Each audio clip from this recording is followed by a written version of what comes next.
Assalamualaikum warahmatullahi wabarakatuh.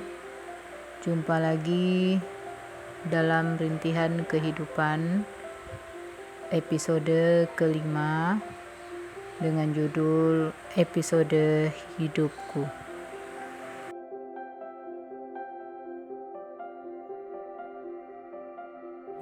Kematian ibu meninggalkan kesedihan yang sangat mendalam di hati ayah, Kak Dara, dan aku sendiri. Kami kehilangan sosok yang menjadi matahari di kehidupan kami semua, terutama diriku sendiri. Ibu selalu menerangi hidupku dengan cahayanya yang kadang berubah.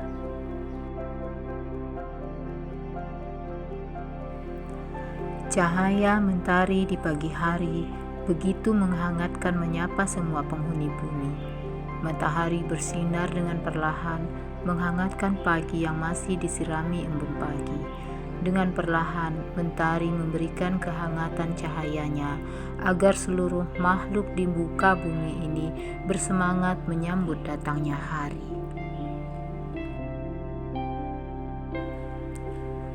Begitu juga ibu, dengan kelembutannya, beliau menyambut pagi dengan sangat kasih. Ibu selalu mempersiapkan segala sesuatunya dengan kasih. Kecupan sayangnya membangunkan penghuni kamar. Senandungnya mempersiapkan sarapan pagi, sangat membuat kami berselera menyantap apapun yang dihidangkan oleh ibu, karena dihidangkan dengan senandung cinta. Perlahan beranjak siang, mentari mulai memancarkan sinarnya. Panas mulai terasa menyengat tubuh, membakar semangat seluruh makhluk untuk mencari penghidupan di bumi yang kaya ini. Ibu pun sama. Beliau selalu mengingatkan kami akan tugas dan kewajiban masing-masing. Ibu tidak pernah lupa mengajarkan kehidupan yang bermakna kepadaku dan Kak Dara, bahwa hidup harus bisa dipertanggungjawabkan, harus bisa menghadapi kesulitan yang menghadang. Kadang-kadang kata ibu panas terdengar di telinga, sama seperti panasnya matahari yang menyengat tubuh. Tapi kata-kata yang panas itu menjadi cambuk bagi kami dalam menghadapi gelombang kehidupan. Sinar mentari perlahan memudar mengiringi senja. Sinarnya mulai redup dan sejuk. Keindahan alam akan muncul. Begitupun ibu. Semarah apapun ibu dengan tingkah laku yang kami perbuat, yang kadang membuat beliau sangat kesal, tapi tetap senyum maaf selalu beliau berikan. Nasihat-nasihatnya akan muncul mengalir dari mulutnya yang mungil, bagaikan air sungai yang mengalir tiada henti yang menyejukkan jiwa. Yang pasti, ibu bagai matahari yang akan selalu menerangi bumi di hati kami sampai kapanpun. Takkan pernah habis kata-kata untuk melukiskan betapa mulianya kedudukan seorang ibu bagi anak yang malang seperti diriku.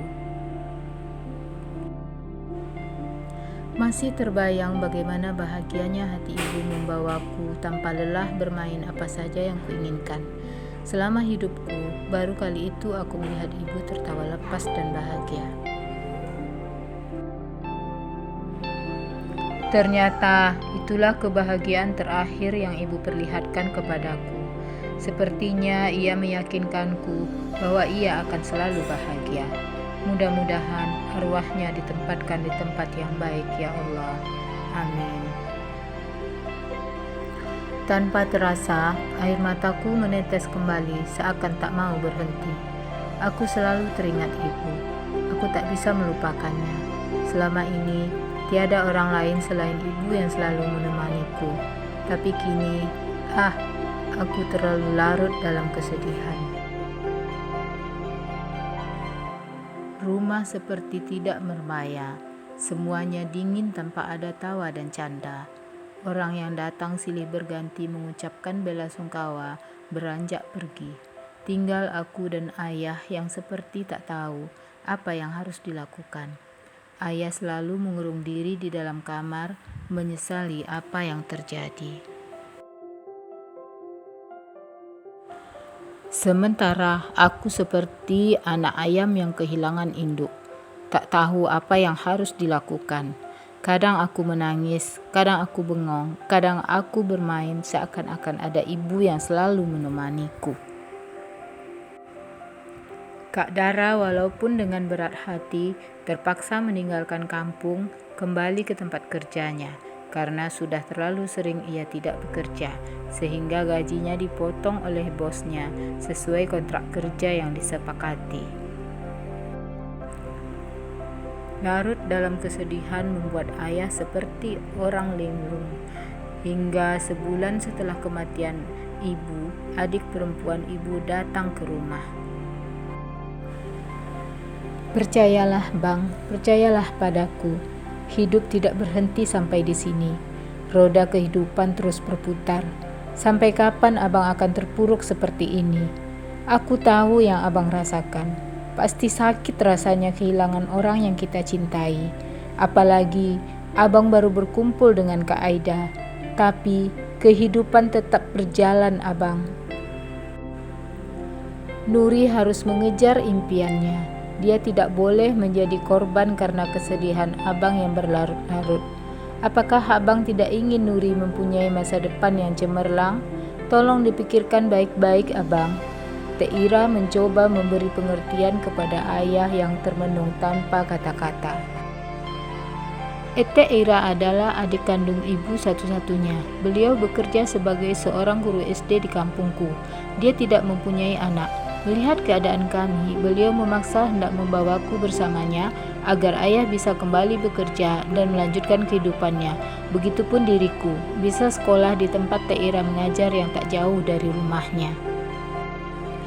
Keputusan yang sangat berat bagi Abang Ira. Masih terngiang di telinga abang ketika kakakmu menyerahkan Nuri di hari terakhirnya. Kakakmu ingin abang mengasuhnya dengan sungguh-sungguh dan baik. Abang sudah berjanji tidak akan meninggalkannya, Ra. Akhirnya ayah mengeluarkan suara. Abang tidak meninggalkan Nuri. Abang juga tidak menyia-nyiakannya. Abang hanya izinkan aku menjaganya agar abang bisa mencari nafkah untuk Nuri. Dan aku pun tidak akan menyia-nyiakannya, Bang. Aku hanya ingin yang terbaik untuk Nuri. Dia juga anakku, Bang. Dalam nadi kami mengalir darah yang sama. Aku mohon pada abang, mengertilah, ini demi kebaikan Nuri.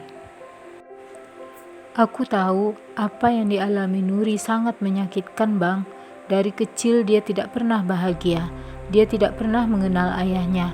Sekarang, setelah dia bertemu dengan abang, Allah mengambil ibunya. Orang yang selama ini memberikan kasih sayang seorang ayah padanya. Itu tidak mudah, Bang. Dia pasti sangat terluka. Mari sama-sama kita obati luka hatinya. Sama-sama kita memberikan kasih sayang dan perhatian. Kalau dia tinggal dengan abang, bagaimana akan bekerja? Jika abang tidak bekerja, bagaimana abang akan menghidupinya? Jangankan menyekolahkannya, untuk memberikan kehidupan yang layak saja abang tidak akan mampu. Aku tidak bermaksud menghinamu, Bang, tapi semata-mata semua demi Nuri. Aku sayang padanya. Aku tidak ingin dia terlantar, karena bagaimanapun dia adalah anakku juga. Kudengar Teh Ira bersikeras. Aku merasakan jantungku berdebar-debar, meskipun aku tidak terlalu paham apa yang mereka bicarakan. Tapi aku merasa hatiku sangat sakit. Semua yang kualami sangat mengejutkan. Aku tak sempat berpikir jernih. Hatiku pedih sekali. Aku seperti memasuki dunia lain, dunia yang sama sekali sangat asing bagiku. Sepertinya episode kehidupan yang menjelma dalam hidupku datang silih berganti. Babak demi babak yang kujalani seakan tak pernah berhenti. Berbagai warna kehidupan hadir mengisi hari-hariku. Kali ini episode baru sepertinya akan kembali menghiasi duniaku yang kelabu. Entahlah. Ayolah Bang, kau tidak akan berpisah dengan Nuri. Nuri tetap bisa abang jumpai kapanpun abang mau. Nuri tidak akan kemana-mana. Ia hanya pindah ke rumahku untuk sementara. Kalau abang rindu, abang bisa menjemputnya. Sementara ia bersamaku, abang bisa fokus untuk mencari nafkah. Abang bisa persiapkan biaya sekolahnya kelak jika Nuri membutuhkan. Aku sayang pada Nuri, Bang. Aku ingin ia berhasil dan bisa meneruskan cita-cita sesuai kehendak almarhumah kakak. Nantilah Rah, Abang pikir-pikir dulu. Abang coba bicara dulu dengan Nuri dan Dara, terutama Nuri. Apakah ia mau tinggal denganmu? Baiklah Bang, aku pulang dulu. Semoga Nuri tidak menolak dan mau tinggal denganku. Ia anak perempuan dan masih sangat membutuhkan perhatian seorang ibu. Bukannya aku meremehkan abang, tapi Nuri pasti masih canggung ditinggal ibunya. Perlu perhatian khusus kepadanya yang walaupun tidak seutuhnya, tapi aku akan berusaha membuat Nuri merasa tidak kehilangan. Aku akan merawatnya seperti anakku sendiri. Sepulangnya Ete Ira, ayah memanggilku. Duduklah di sini Nuri, ada yang ingin ayah sampaikan. Hatiku merasa tidak enak. Nuri anakku, ayah minta maaf padamu. Selama ini, ayah melepaskan tanggung jawab ayah begitu saja. Ayah memang tidak berguna. Ayah membiarkan kau dan ibumu menanggung beban hidup yang seharusnya menjadi tanggung jawab ayah. Kau berhak membenci ayah Nuri. Selama ini, ayah tak pernah menafkahimu, ayah tak pernah menyayangimu, dan kau pun tak pernah merasakan kasih sayang seorang ayah. Maafkan ayah nak, sosok yang selama ini sangat kau butuhkan justru tak pernah menghiraukanmu. Aku memang ayah yang buruk. Kau berhak marah pada ayah nak. Engkau tak pernah mendapatkan kebahagiaan dari sosok ayah seperti yang kau lihat pada teman-temanmu. Mungkin permintaan maaf ayah takkan pernah bisa menggantikan kesalahan yang ayah lakukan. Semua memang salah ayah, tapi ketahuilah nak, di lubuk hati ayah yang paling dalam, ayah merasa sangat amat menyesal. Ayah sangat menyesal telah menyia-nyiakan kau dan ibumu. Ayah sangat menyayangimu nak. Ayah tahu kau banyak menyimpan duka nak. Mata ayah berkaca, aku turut berkaca. Sayang, sekarang ibumu sudah tiada. Ayah tahu kau pasti sangat kehilangan. Dan ayah juga tahu kau pasti tak ingin ayah pergi meninggalkanmu. Tapi nak, kalau seperti ini, bagaimana nasib masa depanmu? Karena itu, ayah berharap kau bisa mengerti keputusan ini, walaupun kau sulit memahaminya. Ayah harus mencari pekerjaan nak, dan itu terpaksa di luar kampung kita ini, karena tidak ada pekerjaan yang bisa ayah lakukan di sini. Terpaksa ayah merantau, tapi itu bukan berarti ayah meninggalkanmu. Ayah hanya pergi sementara agar penghidupan kita lebih baik. Ayah masih ingat janji ayah kepada ibumu bahwa ayah tidak akan pernah meninggalkanmu sampai saat ini. Ayah akan tetap memegang janji itu. Ayah tak ingin mengulangi lagi kesalahan yang pernah ayah lakukan ketika ibumu masih hidup. Ayah sangat menyesal. Jika ayah mencari penghidupan di rantau, tentu dirimu akan tinggal sendiri, dan itu tidak mungkin nak. Karena itu, untuk sementara kau akan ayah titipkan ke Ete Ira, karena beliau adalah adik ibumu. Itu juga atas permintaan etekmu, karena etekmu juga sangat mengkhawatirkanmu. Semoga kau mengerti nak, ini terpaksa ayah lakukan karena ayah ingin masa depanmu cemerlang. Kau sangat berharga bagi ayah. Ayah ingin menebus kesalahan ayah dengan membahagiakanmu. Bagaimana nak?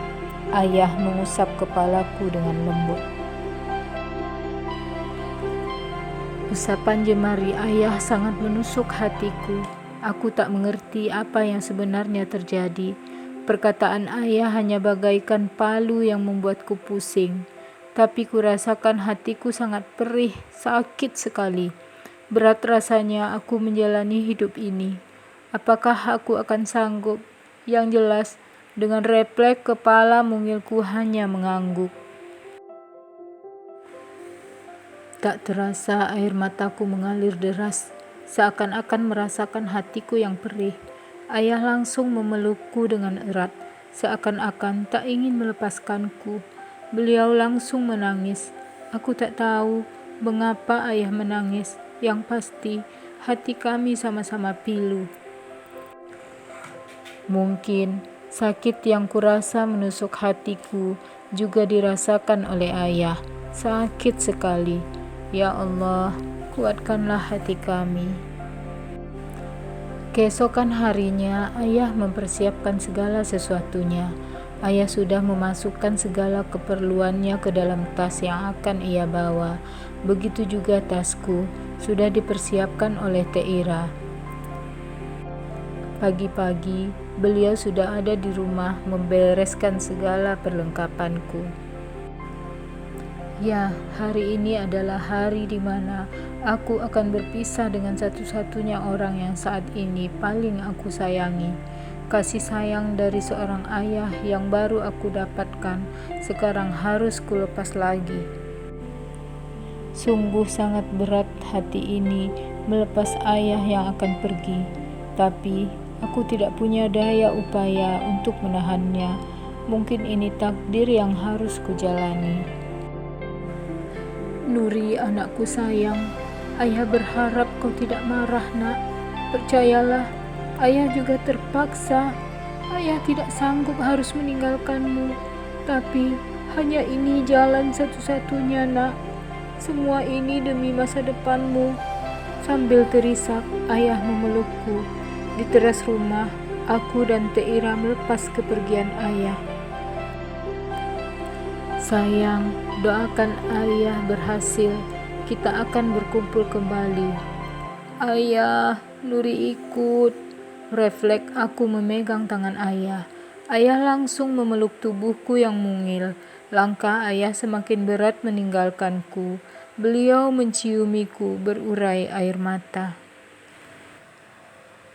Ayah tahu, nak, semua ini sangat berat.